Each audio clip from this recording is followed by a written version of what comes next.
All right, so today we're going to be looking at the Mahavishnu Orchestra. Don't let the jazz fusion label fool you. They rock. I know a lot of people out there, they're going to see the word jazz and they're going to be like, well, I wouldn't be interested in that.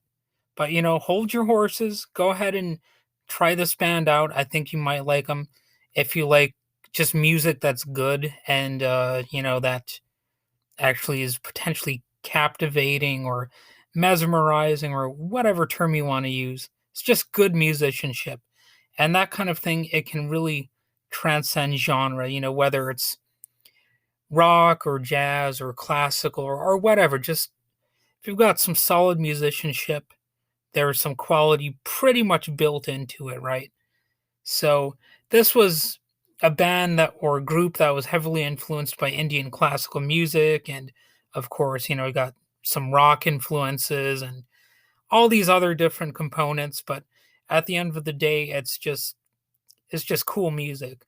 The band released 8 studio albums and 2 live albums during its different incarnations of activity. So the original members were keyboardist Jan Hammer, percussionist Billy Cobham, violinist Jerry Goodman, guitarist John McLaughlin, and bassist Rick Laird. So I'm not really sure if it's pronounced McLaughlin or McLaughlin. I've possibly heard different pronunciations on that name. So I'm just assuming it's something that I'm getting wrong. However, I'm pronouncing it. But they have transcendent epic compositions. They were active from 1971 to 1976. Then they had a bit of a comeback in 1984 for a few years until around 1987. So I'm mostly familiar with the guitarist John, McLaughlin or McLaughlin, however that's pronounced. And as a bit of an interesting fact, this is another one of those bands that has different collaborations. And so, for example, a drummer named Gary Husband was also in the orbit of this band, and he was playing with various musicians who were related to the Mahavishnu Orchestra, but apparently he's not considered part of the band itself at any point. Just tangentially related. So you'll find that a lot in the history of music. Like these big named musicians were really within the orbit of each other in some way.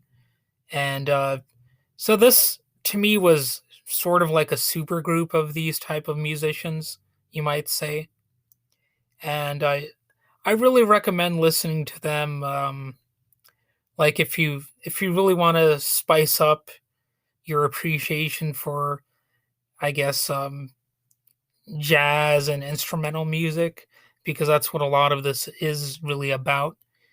But they bring a lot of energy to it, and that often is something that's overlooked when it comes to instrumental music, like the energy. It's not just virtuosity that you can find on display, but just there's a lot of high energy stuff going on here. And what's weird about this band is that even though they shred and whatnot, they don't seem like just a mindless, like show off kind of band. There's just something different about them because it sounds really inspired as opposed to, just like somebody saying, "Ooh, look how fast I can play."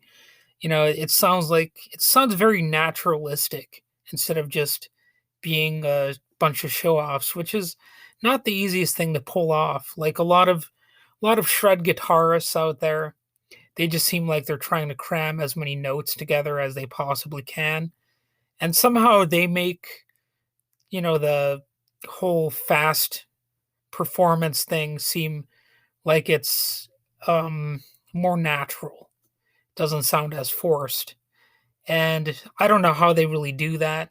It's a tough thing to actually do, but the Mahavishnu Orchestra, they seem to achieve that.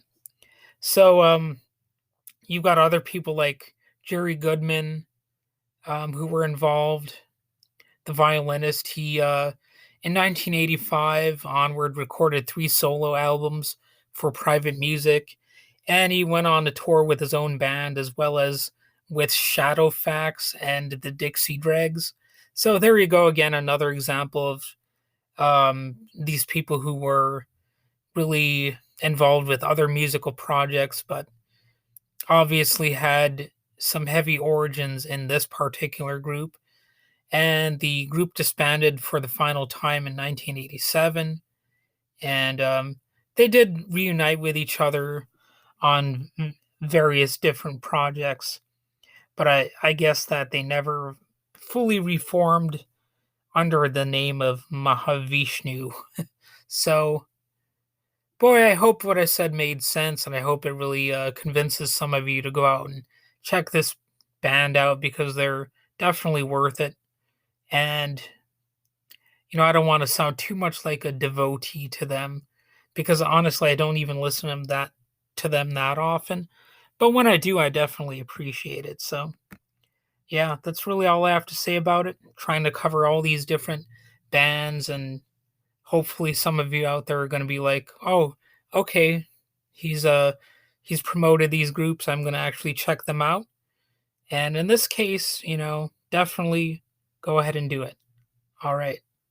There you go.